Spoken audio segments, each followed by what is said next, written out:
Hello, good afternoon and welcome to the Midday News.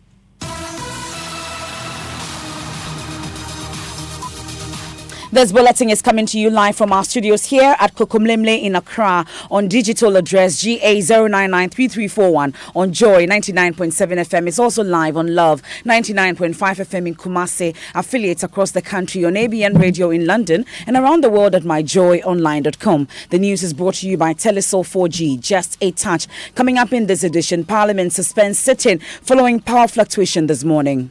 The lights went off suddenly, the national grid, and when it went off, the power tripped and it affected our UPS. So it sort of went off and wouldn't come back. We'll be live across the country with reports of lights out as the power distribution service announces further outages in some parts of the country. Yesterday was so terrible. Bulbs were just blinking. It's getting intimidating, it's getting frustrating, it's getting annoying. UTAG demands resignation of the Vice-Chancellor of the University of Education, Winneba, following dismissal of some lecturers leading to the disruption of academic activities. It is the considered position of UTAG that Professor Afro-Bruni should resign honorably to save University of Education, Winneba from further chaos. We'll take you live to the UEW campus where we are told there's heavy police presence in sports. Now, the IAAF has raised the qualification marks for the 2020 Olympic Games in Tokyo, but Executive Committee member of the Ghana Athletics Association says it's the best for the sports now. And later, when the police officer becomes the law, top cop dragged to court after destroying 5-bedroom house of a businessman without a court order. I don't need a court order. If I have my land, go to section 39 of the criminal code where the use of force is justified. If you know this is your property and a registered title property, I don't need a court order. I will not wait for him to finish building before I say I will go to court and do that. We have more as the police officer, who is also a lawyer, says he did not need a court order because the building was on his land. We have all that and more here on the Midday News with me, Emefa Apau. Details shortly. We start off from Parliament because the House suspended sitting following power fluctuations early today. About 10 minutes into today's sittings or proceedings, there was a blackout. But the uninterruptible power supply UPS system could not keep the equipment running because the UPS had been damaged following fluctuations over the weekend. Director of Public Affairs in Parliament, Kate Addo, tells Joy News a technical team is working to restore power so sitting can resume. The lights went off suddenly, the national grid, and when it went off, obviously the power tripped and it affected our UPS. So it sort of went off and wouldn't come back. We had to go on our generator, which we've done. We are working on rebooting the UPS for sitting to commence. We are expecting in about 10 to 15 minutes to restart proceedings. If I get you clearly, the national grid itself has gone off and the generators that should serve as the backup are taking time to come on. No, the generators are working. The UPS that services the chamber, that services our audio facilities and everything, went off. And so we are rebooting it at the moment. You heard the Director of Public Affairs in Parliament, Kate Addo. Joseph Opoku-Gakpo is in Parliament and joins us now. Has power been restored, Joseph? Yes, we understand it's actually been restored. As you can hear the bell in the background, MPs are being recalled to get back into the chamber so that the sitting in the House itself can resume. We gather that the work that was being done with the UPS, they've been able to get that up, and right in the chamber, the audio facilities and everything else is working. The MPs just need to come around and then the sitting will begin. So the bell is being rung, calling on MPs to come in, but sitting itself hasn't started yet. But, well, so that's Joseph Opoku-Gakpo. It looks like he has to go back to Parliament, but we'll get you more on proceedings there. But the erratic supply of electricity is not limited to Parliament. Across the country, scores of communities complain supply has been inconsistent. Some of them called into Joy News. In fact, it's been bad. Light will go off for 1 hour and come back, sometimes 2 hours and come back. And yesterday was so terrible, so terrible. In fact, we were afraid. We thought the house was going to catch fire. The bulbs were just blinking. They have to rush and go and put off everything. It was so terrible. They have to do something about this. For us at Oyibi Bush Canteen, it's not just about this week. It's been like for months. Almost every day, for 2 to 3 hours, the light goes off every single day. From Kumasi, Obuasi Road, very, very west here. Power outages in the Ascent South here is very west. In fact, it's like disco lights over here. I think ECG and the latest PDS must come again and tell us something. It was terrible. The whole but it doesn't look like we just respect to celebrate our 2 years anniversary. So the VRE or whatever, they have to come out and operate that system well so that the power will be very good for us. The situation was no different in Kumasi. We can listen to some residents there. Look, my children and I woke up because the fans were just rolling. It was more than by that. Please talk to them for us. Under no circumstance should these things occur because we have KPIs with power qualities and all those things. So where the frequency is changing or the voltage is flickering, customers should not suffer for their incompetence. Last night, our area was so terrible. It was blinking like a disco light. And I think the PDS people don't have to behave like ECG was doing. It's getting intimidating, it's getting frustrating, it's getting annoying. Please, something needs to be done. This PDS, they never took over to make the thing worse. Some residents in Kumasi, we've been speaking to residents in the northern region as well, who've been expressing their concerns about what happened last night as well, elsewhere across the country also. But let's get some explanation as to what exactly happened. Joining us on the line is Mr. William Boateng, who speaks for the PDS. We're grateful for your time here on the Midday News. So just for clarity, what actually caused the blackouts? We'll get to speak to William Boateng shortly, but let's hear residents in the northern region. Yesterday, we even had assignment presentation. So due to the light out, we were not able to do the assignment. But I'm appealing that government should try its possible best to make sure that this light out shouldn't come the way it comes. Well, it's affecting us too much. So we are just pleading on him to do something about the light out. You heard there's some residents in the northern region. You're still listening to the Midday News here on Joy 99.7 FM. I'm sure most of you are looking for answers as to what exactly was the cause of yesterday's power outages. William Boateng speaks for the PDS and he joins us on the line once again. William, if you can hear me, I'm asking what actually was the cause of yesterday's blackouts. Well, good afternoon to your listeners.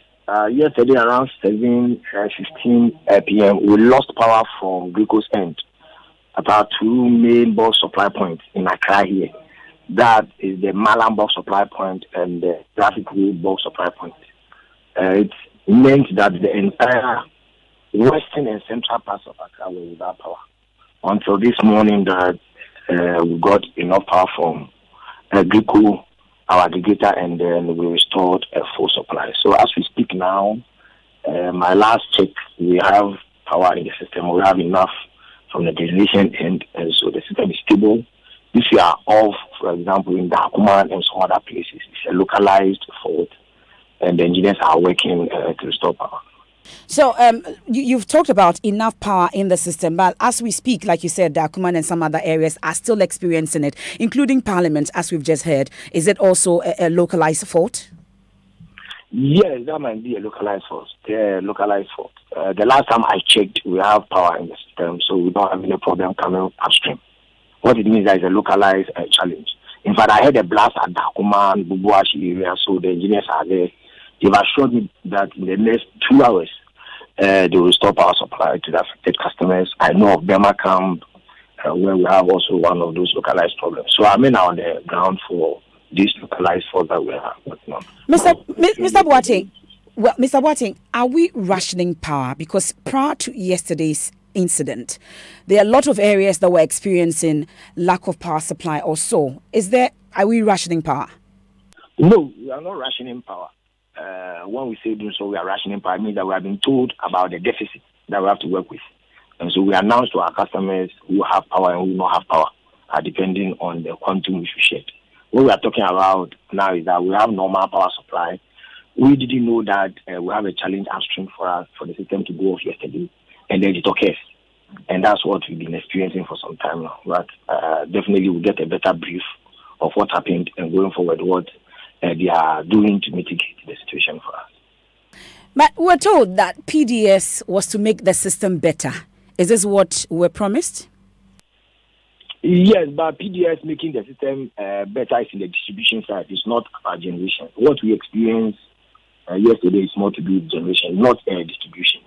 And as a matter of fact, as they invest in the distribution side, to take a while, it takes some time, short to medium term, to rectify those trouble spots.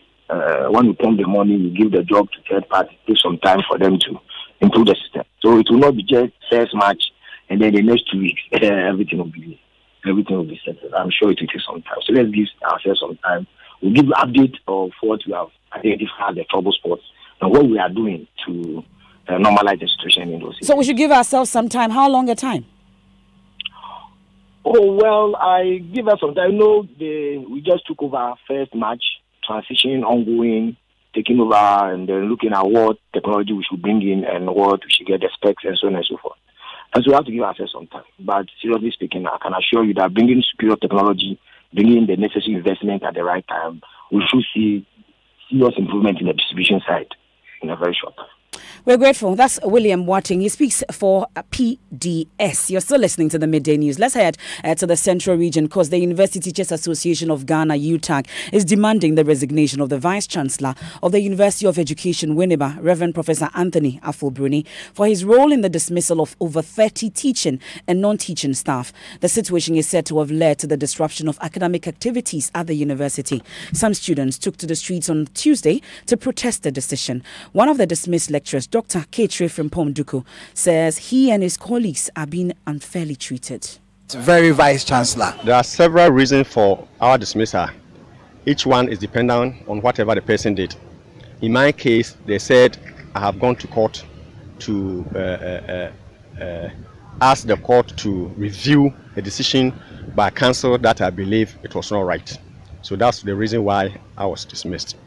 I have a colleague who was a former alumni president representing alumni on council. He went to council, they took a decision, or they were in the process of taking a decision which was not comfortable to him. So he said he wants to excuse himself because he doesn't want to be part of that decision making, and they consider that as also a sign of disrespect, and his appointment has been terminated. I have the professor from Ejumako campus, Professor Avia, who was the principal of Ejumako campus. His charge is that he's not been cooperating with the other management members because when they are doing something wrong and he doesn't want to side with them, that is his charge. Now the students believe that enough is enough. Within a year, almost 30 staff, teaching and non-teaching, have been sacked or demoted or suspended. They believe they are suffering because at the end of the day, having paid your school fees, if you are not receiving tuition, then what's the essence of hovering around on campus? Now, UTAG is demanding an unconditional reinstatement of the dismissed staff. Here's President of UTAG, Dr. Eric Opoku-Mensah. It is the considered position of UTAG that Professor Aful-Bruni should resign honorably to save University of Education Winneba from further chaos. Now, let's head on the phone and speak to Richard Kojonyaku. He joins us live on the UEW campus on the very latest. Richard, what's the mood on campus now? We're told that there's heavy security presence there. Yes, that's true. The campus is divided into three: the North Campus, the Central Campus, and the South Campus. Now, it's the North Campus that the action is, but right now they've taken the demonstration to town. They visited the South Campus. They disrupted all the lectures that were ongoing. They've also gone to the Central Campus and they've disrupted all the lectures that are ongoing. They are clad in red. They are holding sticks. They are holding pure water, and occasionally they will be spraying it on people. They meet on the streets. I met Professor Sekibedu, who is the head of international studies, and he says that what is going on is not certainly good for the international and national image of the university, because he was having a meeting with some Germans and other foreign nationals, and they came to disrupt everything that was ongoing. And so that is currently what is happening on campus. But have we heard from management yet? At least UTAG is making some calls for them to reinstate all those who have been dismissed.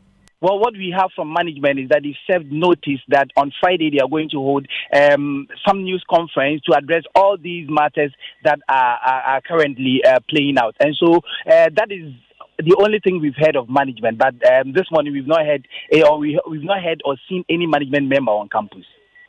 My colleague there, Richard Kojonyaku. Meanwhile, the minister in charge of tertiary education, Professor Kwesi Yanka, visited the school and has since called for calm. The sequel of events that led to what happened yesterday and what is happening now.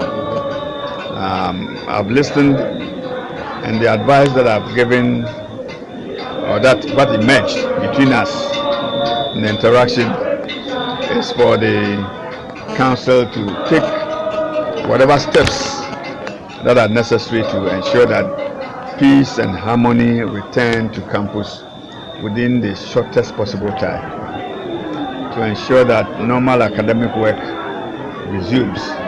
The government come in and tell council, give orders to council. The council is an autonomous entity that is a trustee for the university, a trustee for government and for the state, and taking care of affairs for the state. Minister in charge of Tertiary Education, Professor Kwesi Yanka. This is the Midday News on Joy 99.7 FM. Now listen to this. Grandchildren will not forgive us if we were to compromise our peace and stability. I will not permit that to happen under my watch. Our forebears paid too high a price with their blood and toil to bequeath to us this beautiful nation. It's been 20 days since President Akufo-Addo made the statement in Parliament and then demanded that the NDC and the NPP sit to talk about ending the menace of political party militia in Ghana. However, these 20 days have been filled with a lot of back and forth between the President and the NDC Chairman Samuel Ofosu-Ampofo over the addition of mediators in the talks. The NDC believes such mediators including the Peace Council and the Kofi Annan International Peacekeeping Training Center, will help to better achieve the ultimate object of disbanding party militias. But the President disagrees. Well, some of the civil society organizations have issued statements saying they are ready to help. My colleague Raymond Akwa joins me in the studio with the very latest. We've heard from Civic Forum Initiative yesterday. Which other institutions have issued statements so far? Let's start with the Catholic Secretariat, and the specific response from them indicates that the conference is delighted that the party, that's the NDC, have chosen the path of dialogue to resolving the issue of political vigilantism, which is a great threat to our democracy, and would follow with keen interest your deliberations to the end. It ends by saying, as your pastors of faith, we commend your noble intention to the hands of the Almighty and pray for its success for the common good of the people of this country. There is also a statement from the Kofi Annan International Peacekeeping Training Center, and the crux of the statement is that they have received a statement. They will be grateful to be part of any process and exercise that will lead to the disbandment of vigilante groups in Ghana, whilst counting on the cooperation. Please accept their assurance of the highest consideration. So on the side of the Kofi Annan Peacekeeping Training Center, willingness to engage and participate in it. On the side of the Catholic Secretariat, they are also willing to support the process, whilst they see to a successful end in this case, and are praying in support of this process. And the campaign to disband party militias grows bigger by the day. Well, this development is also coming in the wake of the Joy News documentary revealing the presence of a militia group at the Christiansburg Castle Osu. The I Group has been training at the facility for months, and there are more reactions from different ends of the political divide condemning the presence of the group. The New Patriotic Party NPP Member of Parliament for the Lejokuku constituency, Dr. Bernard Okoboy, has described the presence of the group as an unacceptable error. First of all, as someone who is practicing politics, there are people who take advantage of the relationship they have with the government. That's when they were in opposition. My brother, to misbehave. We supported you in your primaries, and so certainly. Yes. Even in my own constituency, there are people who, because of their relationship with the party, they show signs of misdemeanor. They try to misbehave sometimes. And as a leader, I go the extra mile to put them in check. Because when they misbehave, because they are known to be associated with Dr. Okoboy or the party, the negative reportage will come to me. Right, I know what I'm saying. Right. Now, this I Group, their operation or history of having met and operated at the Christiansburg Castle. My brother, right, it's unacceptable. It is a grave error that shouldn't have existed. But because I appreciate how politics is done in this country, I'm not surprised that somebody who was related to us managed to bring people there under the guise of giving a job. Now, another revelation that national security was engaging them, trying to get them out, tells you that we knew them. And honestly, they were treated with kid's glove because of their relationship with us. But you see, the leniency with which we dealt with them is bringing us all this, negative reportage. Hi there, Dr. Bernardo Koboy, MPP MP for Lejokuku constituency, speaking on TV3. And when a nation faces trouble, children are the worst affected. And these future leaders have joined the campaign to disband party militias now. Listen.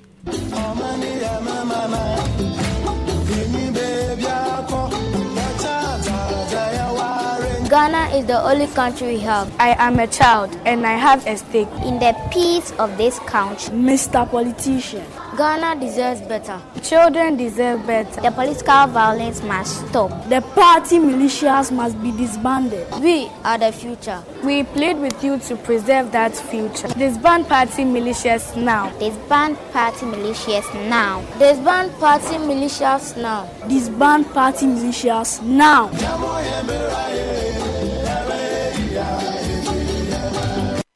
And these are your children and grandchildren asking you to disband party militias now. We'll take a quick break here on the Midday News. When we return, when the police officer becomes the law, Top Cop dragged to court after destroying 5-bedroom house of a businessman without a court order. I don't need a court order. If I have my land, go to section 39 of the criminal code, where the use of force is justified. If you know this is your property and a registered title property, I don't need a court order. I will not wait for him to finish building before I say I will go to court and do that.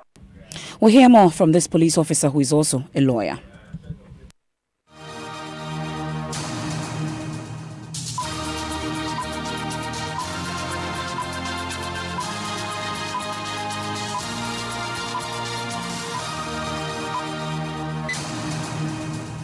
Thanks for staying with us here on the Midday News. Let's do some sports now, and Ridwan has the latest. Ridwan? Yes, MFR. Now, the International Association of Athletics Federations, that's the IAAF, has released the new qualification system for the 2020 Olympic Games in Tokyo. For the men's 100 meters, the new standard qualifying time is 10.05 seconds and then 11.15 seconds for women. The mark for the men's 200 meters is 20.24 seconds and 22.80 seconds for women. The time for the 400 meters will now be 44.90 seconds, and for the men, we have that's for the men, and then 51.35 seconds for women. Executive Committee member of the Ghana Athletics Association, that's Dr. Mark Jaradozi, says the review will make the sport better. The standards for the sport of athletics have really gone up, and usually these qualifying standards are developed based on current world trends, current performances, and current rankings. So I believe it is based on the type of results that they are seeing that has pushed them to come up with these type of stringent. I wouldn't even use the word stringent. These type of standards of qualification. When you relax the standards so much, you have so many people qualifying for the events at national or at international championships, be it world championships or the Olympic Games. And I believe as the years go by, these standards, based on what they see as the trend for the year, that is what they put out. That's your sports for the afternoon, MFR. Thank you very much, Ridwan. Now, a Ghanaian businessman based in Norway has dragged a top police officer to court for alleged unlawful demolishing of his 5-bedroom house in Accra. The businessman, Abdul Razak Yusuf, is accusing Chief Superintendent Bafwa Pinting at the CID headquarters of abuse of office for using his position to terrorize him and destroy his property without a court order. But the police officer says the structure that was destroyed was an uncompleted building. He says he did not need a court order because the building was on his land. Maxwell Agbagba has more. It was a 5-bedroom. I've met Abdul Razak Yusuf on the land where he put up the building. He has been here many times since the structure was pulled down, but says he's always in a state of disbelief anytime he visits to see his property reduced to rubble. When he came in, luckily for me, one of my guys was here. So he hid and he got the video of his vehicle and the bulldozer entering my property to destroy my property. And he came with the 4 or 5 police officers. Razak says the police officer abused his office by using his position and power to destroy his building without any authorization from a court. He abused his power because I will not challenge a police officer coming to my property with guns. I will never challenge him. I care about my life. I follow the law. I believe in the law. Law, it takes time, but the truth will come. So I will not do anything. But I know he's using his uniform to intimidate me, to do what he wants to do. He's doing what he wants to do. He's not doing what the law says he should do. If somebody comes onto my property, or somebody's on my property, I'll do the right thing. Take him to court, let the court rule, and tell him, oh, this is the issue. The police officer, who is also a lawyer, says the structure that was destroyed is just a footing or an uncompleted building. He says he does not need a court order because the building was on his land. I don't need a court order. If I have my land, go to section 39 of the criminal code. The use of force, where the use of force is justified. Go and read it. If you know this is your property and a registered charity property, I don't need a court order. I was looking for the owner to come. I will not wait for him to finish building before I say I will go to court and do that. Maxo Agbagba's report there. Now, an accountant at the Jirapa Municipal Education Service has been handed 30 minutes by a Parliament's Public Accounts Committee to provide evidence of efforts to retrieve an amount of 29,000 Ghana cedis from an employee of the service. This is what transpired. Mr. Accountant, you are coming to appear before this committee, and the matter for which you are coming here is about document to prove that you have taken action. You decide to leave that document in Jirapa and come empty-handed. The two points that have been raised are why we really brought document. But 2 points on Jirapa, that is unreceipted payment vouchers and. I can't hear you well. I'm pleading that I was to bring this document, but as I earlier on explained, we thought we were coming to address only 2 points that were raised by the Auditor General on the audit report. So that's why we're not able, to bring those. The point raised by the Auditor General is to recover the money. Yes, please. And what action have you taken to recover the money? You've written letters and decided to leave those letters at home. Are the letters in your house or in the office? No, in the office. In the office. So that's what transpired at the Public Accounts Committee earlier today. We are told that the 30 minutes time giving has elapsed and he's yet to be called to provide that evidence. Now, 2 days to Christmas, 9-year-old Christiana Ayigba was knocked down at Opekuma Junction at Kaswa in the Central Region. The little girl, drenched in her own blood, was rushed to the Kaswa Polyclinic but was declared dead on arrival. Her death has angered residents who blame the accident on a defective traffic light at the junction. Joy News' Faustina Safo visited the family of Christiana Ayigba and reports her parents are still struggling to get over the pain. Quiet, distant and distressed. Words that best describe the countenance of Mr. Hope Ayigba, father of late Christiana Ayigba, at the time of my visit. He fought back tears as he described the relationship he had with his daughter before her passing. She is the kind of person who is always seen everywhere. She's the extrovert type. She's always with me. We do everything together. We even share the same shirt.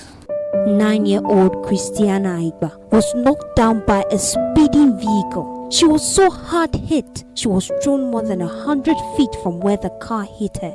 The driver, who was on phone whilst driving, claimed she did not notice the pedestrian traffic light had signaled green and that her attention was on the dysfunctional secondary traffic light ahead.